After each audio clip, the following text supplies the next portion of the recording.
यारे यारे लहान थोर याती भलती नारी नर सकळांसी आहे येथा अधिकार. मी मगाशी म्हटलं तसं इथं सगळ्यांनी यावं, सगळ्यांनी बसावं, सगळ्यांनी आपापलं कल्याण करून घ्यावं.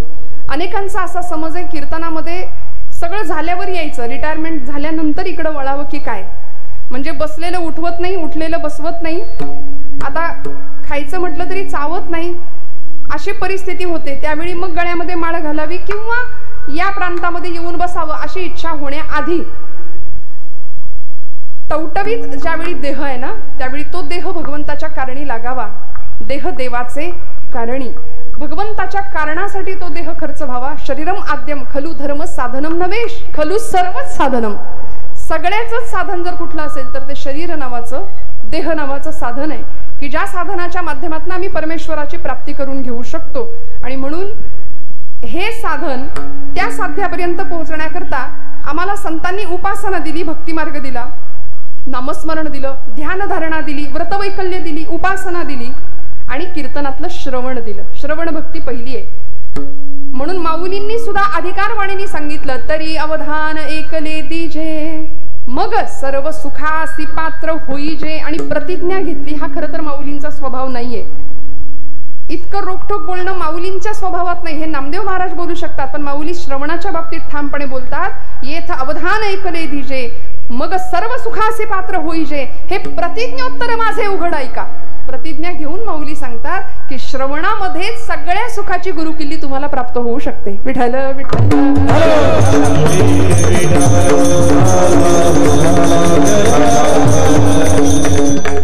त्यामुळे या कार्यक्रमासाठी आपण सर्व ग्रामस्थ तर आहातच, पंचक्रोशीतले सर्व मान्यवर सुद्धा आहेत.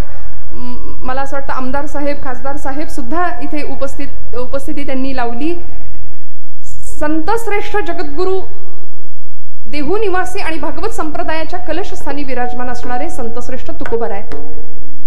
तुकाराम तुकाराम नाम घेता कापे यम. हा अधिकार आपल्या सगळ्यांना त्यांचा माहिती आहे की खऱ्या अर्थी संतांच्या मुकुटमणी या रूपामध्ये जे विराजमान झाले आणि तुका आकाशा एवढा असं आकाशव्यापी व्यक्तिमत्व ज्यांना लाभलं, असं वैराग्य राग रसिक असलेलं व्यक्तिमत्व की जे इथल्या मातीचं रसायन बनून गेलं.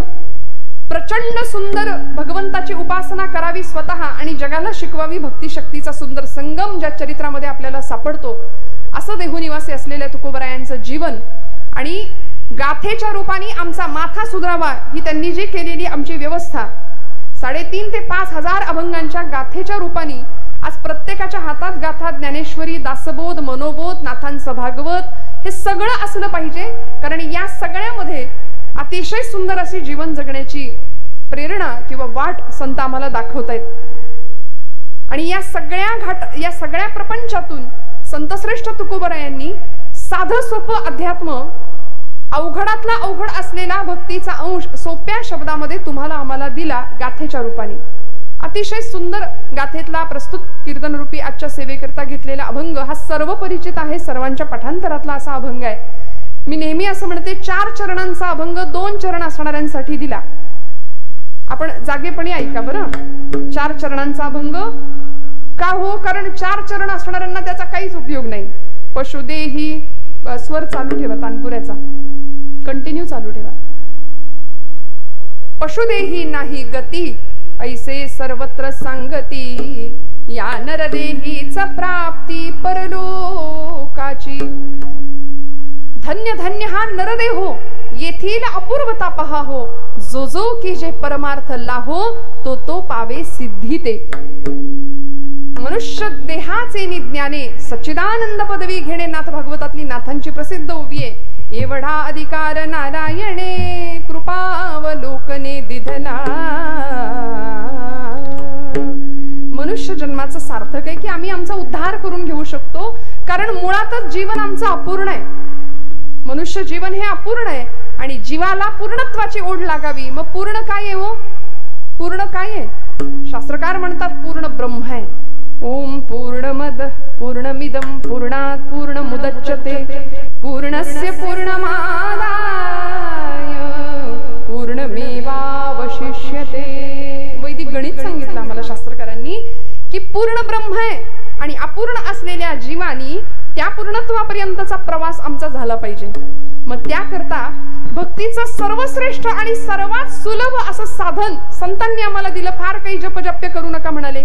जंगलात कुठेही वनात जायची गरज नाही, कुठेही उपास तापास करायची गरज नाही. भगवी कपडे, रुद्राक्षांच्या माळा काही नका म्हणाले. प्रपंचात राहून सुद्धा उत्तम तुम्ही भक्ती. न लगती सायासे दावे बगांतारा, न लगती सायासे दावे बगांतारा, सुखे तो घरा नारायण,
सुखे तो घरा नारायण.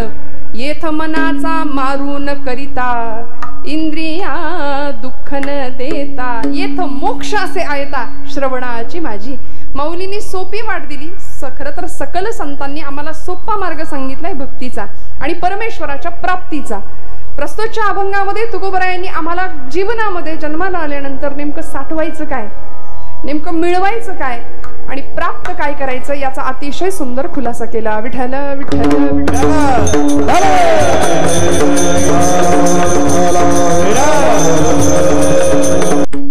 ही संतांची भूमी आहे. आमच्या सगळ्या देवतांनी अवतार घेतला तो इथे.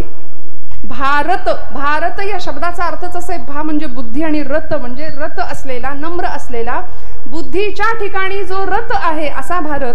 म्हणून आज विश्वगुरु पदावर विराजमान आहे. ललामभूत म्हणून सगळ्या जगाला मार्गदर्शन करण्याचं काम ही भारताची भूमी करते. मग आता इथे सगळ्या जगाच्या दृष्टीने आमचा भारत म्हणजे परमेश्वराचं सानिध्य, अस्तित्व ज्याला लाभलं अशी माती आहे. म्हणून ही आर्य परंपरा असलेली भूमी आहे. सनातन वैदिक परंपरेची भूमी आहे.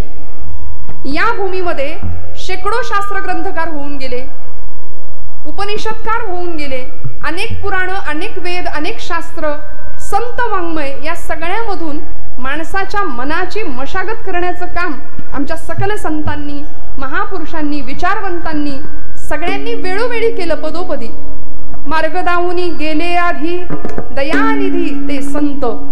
आणि अशा मार्गावरून आम्ही वाटचाल करावी ही त्यांची अपेक्षा. का हो? का? कारण म्हणाले आम्हाला जो ब्रह्मरस चाखायला मिळाला, आम्ही ज्या आनंदाचं सेवन केलं ते सगळ्यांना मिळालं पाहिजे. आपल्याला असं वाटतं का? संतांना असं वाटलं की आम्हाला जे सुख मिळालं ते जगाला मिळावं. आपल्याला असं वाटत नाही, सगळं सुख आपल्यालाच मिळावं.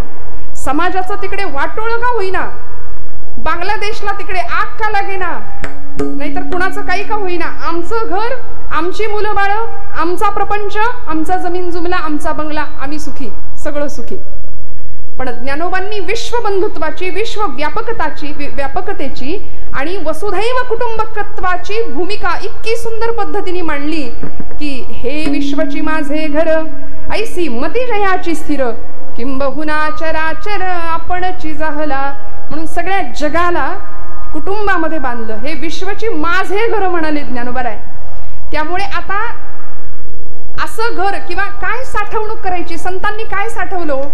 सुखाचा निधी सुख सागर जोडला, तेडे काळा दादूला पाचारी लागे माये, प्रेम दिवाळी मज, प्रेम नव्हाळी मज झाली दिवाळी.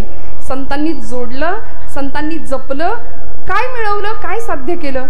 तुम्ही आम्ही आमच्या प्रपंचामध्ये काय जोडलं पाहिजे, काय साठवलं पाहिजे याचा सारासार विचार आम्हाला करता यावा याकरता तुकोबरायांच्या या अभंगाचं प्रयोजन. काय साठवायचो? मी मगाशी म्हटलं ना की ही भूमी भाग्यवान आहे. आम्ही भाग्यवान आहोत की या भूमीमध्ये आमचा जन्म झाला. इथे काय चमत्कार घडले हो?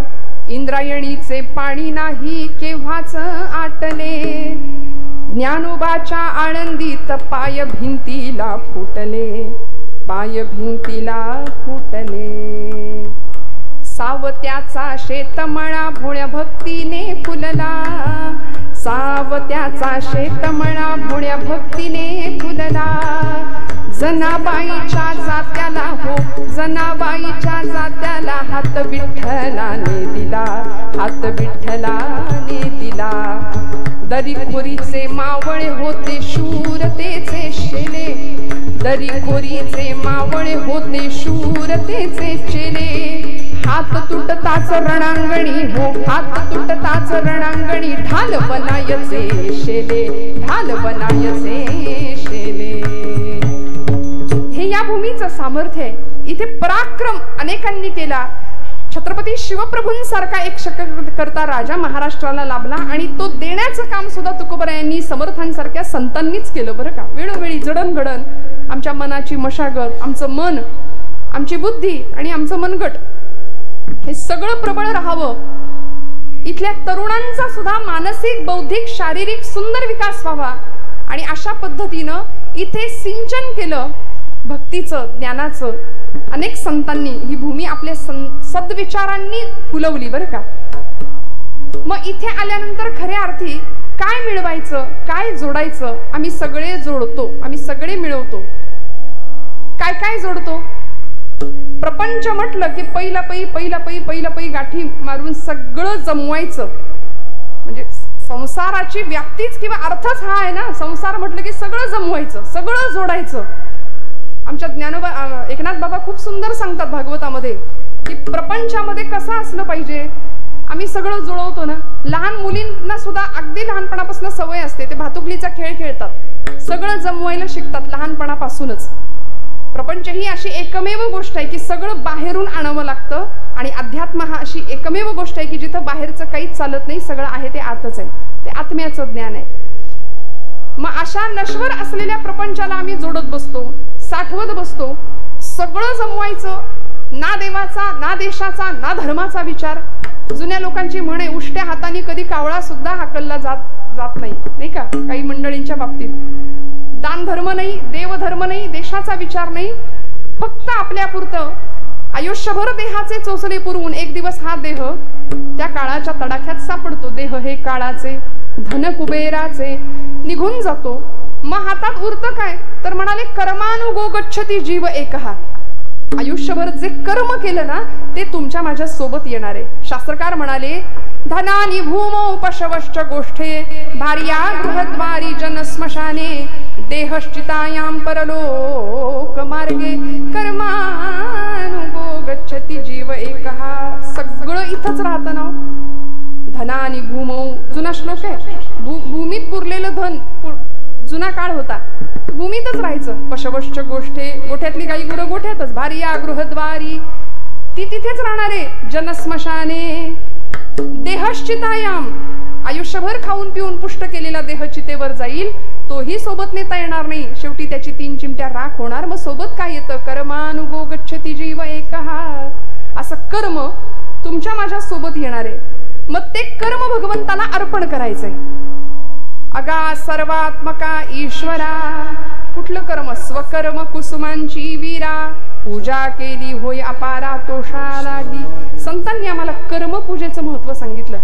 म्हणून फक्त मंदिरात बसून टाळ कुटत बसणं हीच भक्ती नव्हे, तर भक्तीची व्यापक व्याख्या संतांनी वेळोवेळी आम्हाला सांगितली, आचरणातनं कृतीतनं दाखवून दिली की अरे कर्मामध्ये परमेश्वर बघावा.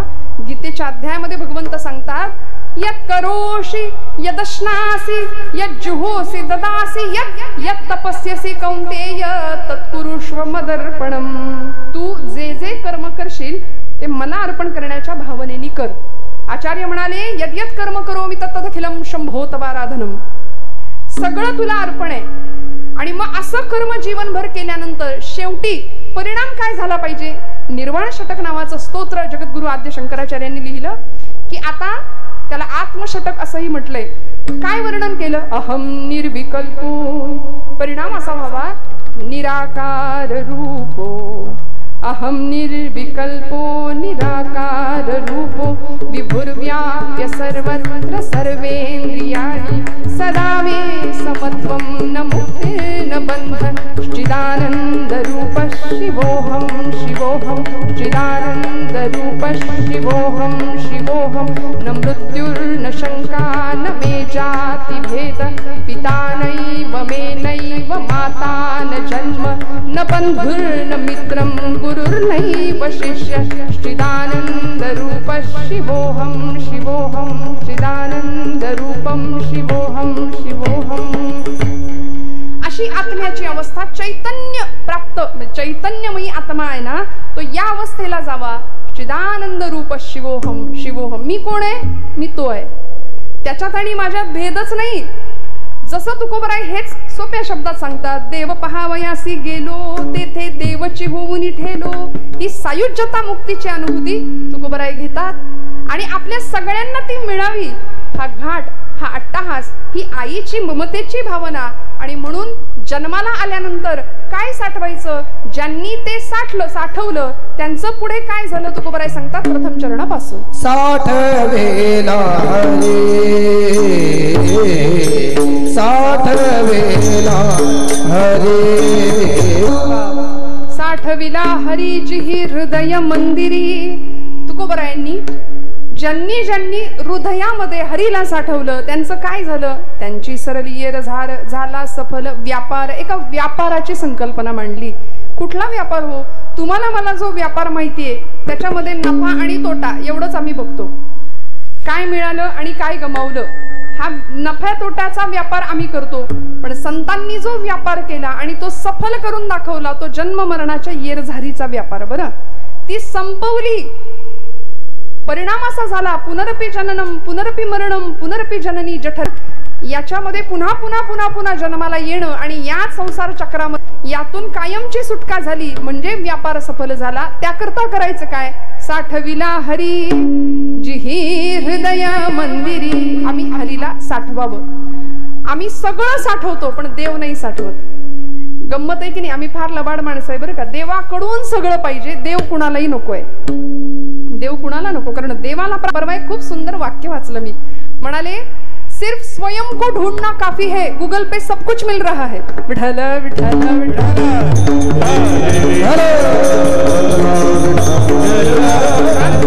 आम्ही स्वतःचा शोध घेणं सोडतोय, बाकी सगळं सर्च करतो गुगलवर. सगळं लोकांनी गुगलला गुरु मानलंय. गुरुपौर्णिमेला आताची मुलं म्हणतात गुरु कशाला पाहिजे, गुगलची पूजा करू आम्ही, सगळं मिळतं आम्हाला. अहो पण त्याच्यात काय शोधायचं हे सांगायला सुद्धा गुरु लागतो की नाही आयुष्यात. संत सन्मार्गदर्शन लागतं, मार्गदर्शन लागतं. मग म्हणाले की आता साठवायला सांगितलंय संतांनी. प्रापंचिक मनुष्य साठवण्याच्या गोष्टींची लिस्ट त्याची वेगळी असते, त्याची वेगळी असते. एक असा फकीर होता आणि मोठा राजवाडा होता. त्या राजवाड्याच्या समोरनं तो फकीर चालला होता. फकीर कोणाला म्हणायचो? जो बेफिकीर आहे तो फकीर. त्याला कसलीच काळजी नसते. हातात कटोरा होता आणि फिरत होता. राजवाड्याच्या त्या राजमहालाच्या समोर आला. दोन पहारेकरी समोर होते आणि त्यांना त्या फकीराने विचारलं की ही जी धर्मशाळा आहे ना म्हणाला, त्या धर्मशाळेत मला 4 दिवस राहू देता का? ते पहारेकरी ओरडले. म्हणले अरे फकीरा, तुला कळत नाही का आमच्या राजाचा हा राजवाडा आहे, महाल आहे, धर्मशाळा काय धर्मशाळा? त्या फकीराचं आपलं तेच, मला या धर्मशाळेत कृपा करून 4 दिवस राहू देता का? ऐका बरं. पहारेकरी संतापले. तुला एकदा सांगितलेलं कळत नाही? हा आमच्या राजाचा महाल आहे, हा वाडा आहे, राजवाडा आहे, धर्मशाळा नाहीये. तुला दिसत नाही? त्याचं आपलं तेच, मला या धर्मशाळेत 4 दिवस राहू द्या, 4 दिवस राहू द्या. शेवटी राजापर्यंत गडबड गेली. राजा बाहेर आला आणि राजाने विचारलं महाराज तुमचा काहीतरी गैरसमज झालाय. ही धर्मशाळा नाही, हा माझा वाडा आहे, हा माझा महाल आहे, राजवाडा आहे. त्या फकीराने विचारलं राजेसाहेब मी काही वर्षांपूर्वी इथं आलो होतो तेव्हा म्हणाले राजा म्हणून सांगणारं दुसरंच कोणीतरी होतं. ते कोण? ते म्हणले आमचे वडील होते. त्यांच्याही आधी मी एकदा आलो होतो. ते कोण होते? ते म्हणले आमच्या आजोबा असतील. मग ते गेले कुठे? ते गेले म्हणाले सगळे त्यांच्या त्यांच्या मार्गाने. फकीर हसले आणि म्हणाले अजूनही तुला नाही कळलं का रे बाबा? जब हंस अकेला उड जाएगा, सगळं निघून जायचं ना. खूप सावधपणे जीवनाचा प्रवास झाला पाहिजे श्रोते हो.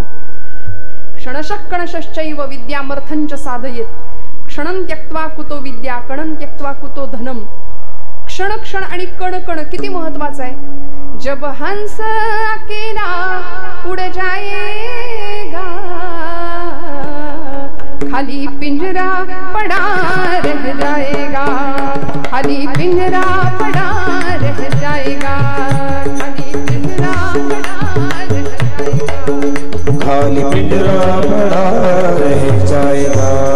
जब हंस अकेला उड़ जाएगा, हो जब हंस अकेला उड़ जाएगा, खाली पिंजरा पड़ा रह जाएगा, खाली पिंजरा पड़ा रह जाएगा, खाली पिंजरा पड़ा रह जाएगा, खाली पिंजरा पड़ा रह जाएगा. टूटेगा तेरे खजाने का ताला, टूटेगा तेरे खजाने का ताला, अंत समय पछताएगा, जब अंत समय पछताएगा, खाली पिंजरा पड़ा रह जाएगा, खाली पिंजरा पड़ा रह जाएगा, खाली पिंजरा पड़ा रह जाएगा. हिंदीमध्ये किंवा उर्दूमध्ये धर्मशाळेला मुसाफिरखाना असं म्हणतात. बरं, धर्मशाळेत माणूस किती दिवस राहतो? म्हणाले, ये जग मुसाफिरखाना है पगले, नैनों से नीर बहाएगा, खाली पिंजरा पड़ा रह जाएगा. कारण हे सगळं जग धर्मशाळा आहे. मग धर्मशाळेत म्हणले माणूस कायमस्वरूपी राहायला येत नाही, तो येतो 4 दिवसात तिथला मुक्काम हलवतो. तसं आम्हाला या प्रपंचात राहता यावं आणि प्रपंचाची साठवणूक काय करायची? तुकोबराय उत्तर देतात, साठविला हरी जिही हृदय मंदिरी. म्हणले हृदयामध्ये भगवंताला साठवायचे. एक प्रश्न उपस्थित करणार आणि पुढे जाणार की हृदयाचा आकार आम्हाला डॉक्टर सांगतात केवढा असतो? सगळे जागे आहेत ना? प्रत्येकाकडे हृदय आहे. आता ते दगडाचं होत चाललंय सगळ्या माणसांचं, तो भाग वेगळा आहे नाही का? हृदयामध्ये प्रेम असावी, आर्तता असावी, भावना असावी, संवेदनशीलता असावी. माणसातला माणूस आम्हाला आता दिसत नाहीये, कारण कठोर हृदयाची माणसं आजूबाजूला. ऍक्सिडेंट जरी झाला एखाद्याचा तरी पहिलं सेल्फी आणि काय ते सोशल मीडियाला तिथला व्हिडिओ कसा जाईल याची घाई असते अनेकांना नाही. बोथट संवेदना झाल्या, स्नेहाचा, मायेचा, ममतेचा पदर नाही राहिला समाजामध्ये. मग असं हृदय आहे की ज्या हृदयामध्ये नको ते भरून ठेवलंय आम्ही. प्रचंड ईर्षा, द्वेष, मत्सर, अहंकार, षड्विकार हे सगळे भाडे करू आम्ही इथं आणून बसवलेत. ते तिथनं हाकलले पाहिजेत पहिल्यांदा. त्या हृदयातनं हे सगळे भाडे करू हाकलले की मग हृदयामध्ये आपोआप भगवंत परमात्मा प्रकट होणार आहे. साठविला हरी जिही हृदय मंदिरी. मग आता प्रश्न असा आहे, हृदय केवढा आहे हो? आपण जागे आहात का? हृदय केवढं आहे प्रत्येकाचं? डॉक्टरी शास्त्र असं सांगतं, डॉक्टर सांगतात आपल्या मुठीच्या आकारा एवढं हृदय आहे प्रत्येकाचं. मग एवढूशा त्या हृदयामध्ये अखिल कोट ब्रह्मांडाचा नायक परमात्मा कसा बसेल? प्रश्न आहे की नाही? तुकोबराय असा अपसिद्धांत मांडतील का? असं मांडू शकतात का तुकोबराय? तुकोबराय ज्या अर्थी बोलतात त्या अर्थी हे शक्य आहे. हृदयामध्ये भगवंत बसू शकतो, पण व्यवहारात हृदय एवढूस, मुठी एवढं, आणि त्याच्यात एवढा मोठा भगवंत कसा बसायचा? तर त्याचं उत्तर असं आहे, अणोरणीयान महतो महीयान. श्रुती सांगते आम्हाला की भगवंत अणू इतका सूक्ष्म आहे आणि हत्तीच्या देहामध्ये तो हत्ती होऊन राहतो. तुका म्हणे व्यापक नभा होई अणूचाही गाभा असं म्हटलंय. हत्तीच्या देहात हत्ती होऊन राहतो, मुंगीच्या देहामध्ये मुंगी होऊन राहतो. त्यामुळे आमच्या एवढ्याशा हृदयामध्ये अनंत कोट ब्रह्मांड नायक बसू शकतो, पण त्याची व्याप्ती काय आहे? अर्जुनाने त्याचं रूप पाहिलं विश्वरूप दर्शन योगामध्ये. काय पाहिलं? अनंत बाहूतर वक्त नेत्रम पश्यामि त्वां सर्वतोऽनंत रूपम नान्तं न मध्यं न पुनस्तवादिं पश्यामि विश्वेश्वर विश्वरूपम. अनंत बाहूदर वक्त नेत्रम. कसा आहे भगवंत? त्याचं रूप सांगितलं. सहस्र शीर्षा, सहस्राक्ष, सहस्रपात, असा बलाढ्य भगवंत असलेला, चंद्र सूर्य ज्याचे डोळे आहेत असा भगवंत तो एवढ्याशा हृदयामध्ये सामावू शकतो का? उत्तर दिलं, सामावू शकतो. त्याच्याकरता दिव्य दृष्टी दिली होती अर्जुनाला भगवंतांनी, दिव्यम ददामि चक्षु. मग हे सगळं गीतेचं प्रकरण 18 अध्याय गीतेचे अर्जुनाला ऐकवले. त्याच्या निमित्ताने तुम्हाला मला सगळ्यांना शेवटी जाताना अर्जुनाने भगवंताला एक वाउचर दिलं. तसं तुम्हाला मला सुद्धा ते वाउचर देवाला द्यायचंय. जाग्यात ते वाउचर, ती पावती देवाला द्यायची. कुठली पावती हो? त्या वाउचरवर लिहायचं जे अर्जुनाने लिहिलं, नष्टो मोह स्मृतिर्लब्धा त्वत्प्रसादान्मयाच्युतः स्थितोस्मि गत संदेहा करिष्ये वचनम तव. हे देवा, आता करिष्ये वचनम तव, आता तू म्हणशील तसं. माझ्या मनानुसार नाही काही. वृक्षाचेही पान हाले त्याची सत्ता, राहिली अहंता मग कोठे. देखवी ऐकवी एक नारायण, तयाचे भजन चुको नये. त्यामुळे आता सगळा मोह संपला भगवंता. नष्टो मोह स्मृतिर्लब्धा तत्प्रसादान्मयाच्युत. तुझ्या प्रसादामुळे सगळा मोह संपला. ही अर्जुनाची स्थिती झाली. या स्थितीला तो पोहोचला. म्हणून म्हटलं आपल्याला सुद्धा असं वाउचर जाताना देवाला देऊन जायचंय. त्यासाठी साठवायचं काय? हृदयात साठविला हरी. बर, प्रत्येकाला या स्थितीला सामोरं जायचंय. आयुष्यामध्ये प्रत्येकाला मरण हे अटळ आहे. जायचंय ना, सगळ्यांना जायचंय.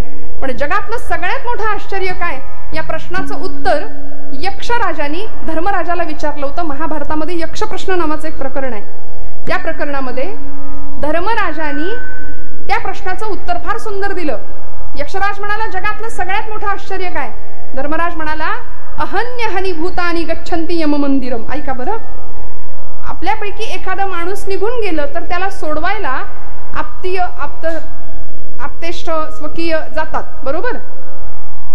तिथे गेल्यानंतर अग्निसंस्कार पूर्ण होतो आणि आपली सगळी मंडळी तिथे गेल्यानंतर चर्चा करतात. माणसाच्या जीवनात काही नाही. आत्ता होते, काल आम्ही एकत्र बोललो, सगळं संपलं हो. तेवढ्या पुरतं तिथे येतं, त्याला स्मशान वैराग्य असं नाव आहे. ते तेवढ्या पुरतंच असतं. घरी आल्यावर आपण म्हणतो मस्त गरम गरम चहा ठेव, आलं टाकून. तेवढ्या पुरतं असतं ते. धर्मराज म्हणतात की ही सगळी मंडळी एखाद्याला पोहोचवायला ज्यावेळी जातात त्यावेळी तिथून माघारी येताना, सगळा संस्कार पूर्ण झाल्यानंतर माघारी येताना अशा काही समजात येतात, ॲटिट्यूड मध्ये येतात की आमचा आणि या जागेचा काही संबंध नाही. असा जो त्यांचा समज आहे ना, येताना या समजात येतात की आमचं या जागेशी काही घेणं देणंच नाही, आम्हाला इकडे यायचंच नाही की काही जणू. हे जे त्यांचं वाटणं आहे ते जगातलं सगळ्यात मोठं आश्चर्य आहे. सावध गुन्हेगार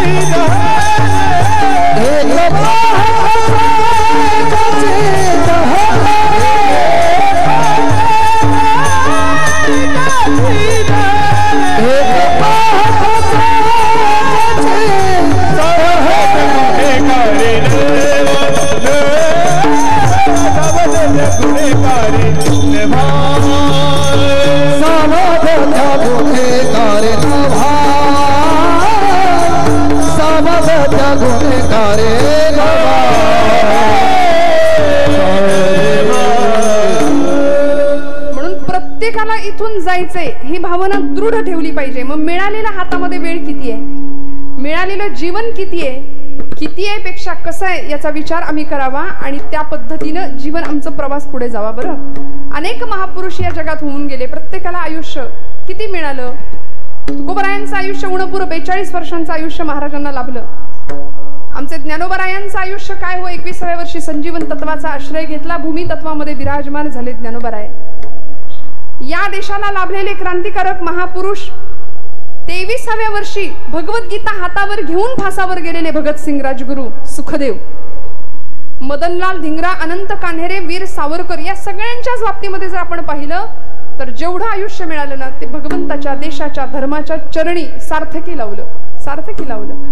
मग म्हणाले असा भगवंत आम्हाला जमवायचाय, साठवायचाय. जीवनामध्ये माझा देह देवाच्या, देशाच्या कारणी लागला पाहिजे याचा विचार प्रत्येकाने करायचाय.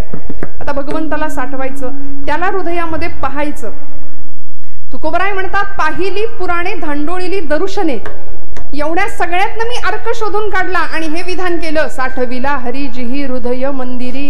हृदयामध्ये भगवंताला साठवता येतं. त्याला पाहिलं हो, अनेकांनी पाहिलं. कुणी कुणी पाहिलं? माझ्या ज्ञानोबांनी त्याला पाहिलं. ज्ञानेश्वरीची जयंतीचा पर्वकाळ चालू आहे. प्रज्ञाचक्षु संतश्रेष्ठ श्री गुलाबराव महाराज मधुराद्वैत संप्रदायाचे अध्वर्यू असलेले, की ज्यांनी आपल्याला माऊलींचा फोटो प्रत्येकाच्या घरात असतो की नाही? हो म्हणा, असतो ना. मौक्तिक तुरा लोंबलेला आणि फेट्यातला ते जे माऊलींचं ध्यान आहे ना, ते आम्हाला कुणी दिलं? तर सगळ्यात पहिल्यांदा गुलाबराव महाराजांनी माऊलींना बघितलं, त्या स्वरूपामध्ये दृष्टांत दिला माऊलींनी. ज्ञानेश कन्या म्हणून घ्यायचे स्वतःला. त्या भावात गेले आणि मग ते चित्र रेखाटलं आणि ज्ञानोबांचं खरं चित्र कसे दिसतात माऊली, आम्हाला त्यांच्यामुळे ते मिळालं. मग असे ज्ञानोबा आहे, त्यांनी भगवंताला पाहिलं. अनंत रूपे अनंत वेशे देखिला नातासी बापर भ्रमा देवीवर खुण बापर भ्रमा देवीवर खुण भानाली कैसी. अनंत रूपे अनंत वेशे देखिला नातासी बापर भ्रमा देवीवर खुण बापर भ्रमा देवीवर खुण भानाली कैसी. देखिला माय देवाचा विठला संदेह माले तुझे पनो विठला संदेह माले तुझे पनो.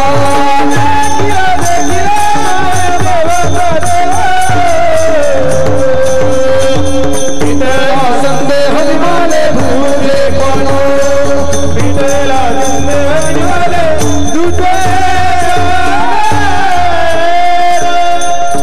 अनंत वेशे अनंत रूपे देखिला म्या त्यासी. माऊलींनी त्याला पाहिलं, अनेकांनी त्याला पाहिलं. गुरुदेव रवींद्रनाथ टागोर आत्मशोधाच्या धडपडीमध्ये भगवंत कसा असेल म्हणून शोध घेतला. बरं, आपण कधी शोध घेत नाही देव कसा असेल. आपल्या दृष्टीने देव म्हणजे काय हो? व्रतवैकल्य आम्ही करतो, उपास तापास आम्ही करतो. उपास हे महिला वर्गाच्या बाबतीतलं समीकरण एवढंच आहे. आदल्या दिवशी एवढाच साबुदाणा भिजत घालायचा, भरपूर तळून ठेवायचं. ड्रायफ्रूट, शेंगदाणे, बटाट्याचे वेफर्स, काय वरीचा भात, शेंगदाण्याची आमटी आणि तो भात. असं प्रकरण आहे की त्याला कितीही आमटी होता ती खपते शेंगदाण्याची, आहे की नाही?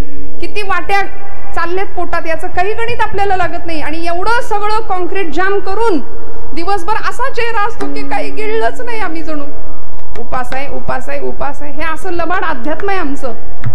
उपवास या शब्दाचा अर्थ आहे ना, उप अधिक वास, भगवंताच्या जवळ राहणं, त्याच्या जवळ वस्ती करणं, त्याच्या नामात चिंतनात राहणं. तर तो दिसेल आम्हाला, तो अनुभवायला मिळेल. बाबा महाराज सातारकर फार सुंदर सांगायचे, ते गुरु घराणा यांचं, त्यामुळे ते आता ओघाने आलं. ते फार सुंदर सांगायचे. ते म्हणायचे की तुम्ही देवाला माना किंवा मानू नका, त्यांनी आपल्याला मानलंय एवढं लक्षात ठेवू द्या. कारण ज्या दिवशी भगवंत आपल्याला मानणार नाही त्या दिवशी आपल्याही घरासमोर गर्दी जमेल. विठ्ठल विठ्ठल.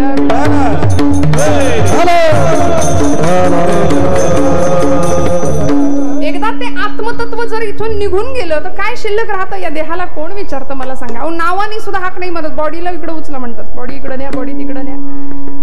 का? ते आत्मतत्व, ती चैतन्य शक्ती आतमध्ये आहे म्हणून हा देह चालतोय. सर्व देह हालविते, चालविते, बोलविते. ती चैतन्य शक्ती आतमध्ये आहे, कोणी तिला आत्मा म्हणतो. त्या आत्मतत्वाचा त्या परमतत्वाशी संयोग जुळावा याकरता ही सगळी धडपड आमच्याकडून झाली पाहिजे. त्याकरता हृदयात काय साठवायचं?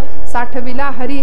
मी सांगत होते, गुरुदेव रवींद्रनाथ टागोरांनी भगवंताचा शोध घेण्याच्या धडपडीमध्ये एक दिवस असे सरोवराजवळ बसले आणि आम्ही कला तो पौर्णिमा, आम्ही कला तो पौर्णिमा, आम्ही तो पौर्णिमा,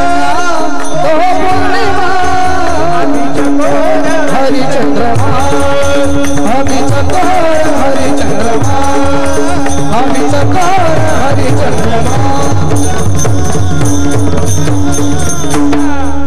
जैसा पाहिजू भीतरी हरी बिंबी बिंबला, बिंबी बिंबला एक सूत्री, आम्ही चकोर हरिचंद्रमा, आम्ही चकोर हरी. नामदेव महाराजांचा अमंग आहे, तू अवकाश मी भूमिका, तू पिंडी मी शाळुंका, स्वये दोन्ही म्हणाले. नामा म्हणे पुरुषोत्तमा स्वये भुललो तुझी या प्रेमा मी कुडी तू आत्मा स्वये दोन्ही. भगवंता माझं जरी शरीर असलं तरी आत्मरूपाने तू या शरीरामध्ये व्याप्त आहेस. म्हणून आता साठवायचंय काय भगवंताला? आता साठविला हरी जिही हृदय मंदिर